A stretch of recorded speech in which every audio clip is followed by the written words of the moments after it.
Here are the top posts from askreddit on the 12th of October 2019. You, spoopy boy. How long do you think it will be until a Reddit post hits 1 million upvotes for the first time? And what will the post be? You, Mr. C137. The top posts of all time from funny and GIFs got upvotes from 1.5% and 1.2% of their subscribers. Assuming that's the ballpark for top posts. The first post to hit 1M won't happen until a sub hits at least 66M subscribers. Since funny has the most subscribers of any sub I checked, 26M, I bet the first post to hit 1M will be on funny in several years when they've hit at least 66M subscribers. And it will make you begrudgingly exhale from your nose. You, Doc Zombie. It's probably going to be posts saying let's upvote to 1 million and it's cross-posted onto every community. You, Rusty Shackelfurter. It will happen on January 1, 2069 with the first user to post nice at midnight. You, Cecila3. Survivors of comas. What was it like? You, little sleep. Had a major open heart surgery. Almost died and went into a 2-week coma after resuscitation. Being in the coma felt like sleeping soundly tbh. Had an endless series of random dreams. The last dream I had before waking up was that I was riding escalators for way too long. So long that I even thought to myself in the dream, that's strange, why aren't I waking up? You, Den Daddy. In a coma for 42 days. I don't remember a thing. You, Papa Boik. Fucking weird. I was out for 9 days. Coma dreams are intense. Coming back from it was super strange too. A lot of questioning reality. You, Jerry Libby. Serious. US soldiers of Reddit. What do you believe or understand the Kurdish reaction to be regarding the president's decision to remove troops from the area, both from a perspective toward US leaders specifically, and towards the US in general? You, Skill 12001. I'll answer this in my own way and give you one of my experiences. I've spent several years in Iraq during the initial invasion and spent time in Kirkuk. Fob warrior. I've met with the leaders of the Kurdish people. I've had Kurdish linguists. But the most important experience is the time I had in Erbil. The rest of Iraq was violent, chaotic and quickly turned on the US. I remember when IEDs first became a thing. Ambushes on the road and getting mortared. I was hyper-vigilant every day. My perspective on Iraq and the mission there quickly became cynical.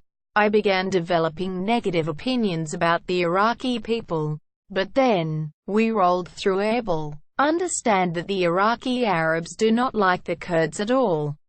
It seems it was the only thing Iraqi Arabs could agree to. The Kurds were isolated. So when we rolled through, we encountered a purely Kurdish welcome. We heard rumors that the Peshmerga may attack us. We were on alert and rolled into the city. I'm the turret gunner of my vehicle and I'm tense, ready for anything. What I encountered was something surreal. The Kurds welcomed us as if we were on parade. I can only compare it to the documentaries I've seen about the Allies rolling into Belgium in WW2. Women gave soldiers a kiss on the cheek. Men gave hugs. People threw flowers at me. The Peshmerga met us and gave us everything we needed. I ate with locals in the town without my body armor. It was like we left Iraq and entered some other county that was waiting for us. The Kurds gave us protection, hospitality and overall courtesy. Edit. My first awards. Thank you, kind strangers. Correction to grammar and spelling. You, Roarbear. UCMJ Article 88 and DoD Directive 1344.10. Edit. Thanks for the gold and silver. U. Cocoman. UCMJ Article 88 and DoD Directive 1344.10. Don't like abandoning our allies. Go vote. Specifically to rearm Congress with war powers. I seem to recall an incredibly experienced and respected SecDef resigning after something like this. U. Jack Hoffman twice. What music video is 0% alcohol, 0% drugs, 0% nudity and 100% quality? U. I'm a stupid face. Tunic ton. U. Gustavo Loke 7789. Weapon of choice by Fatboy 3 minutes of Christopher Walk and dancing. U. Datreddit guy. Most of Weird Al's music videography. Amish Paradise is my pick, if I had to choose just one. U. Noah's 25. Serious. Redditors who live in secluded towns. What is the darkest thing that happened in your town that is kept secret? U. Ex-Poison Girlex. Over the summer there was a guy found hanging from a tree on the sheriff's property.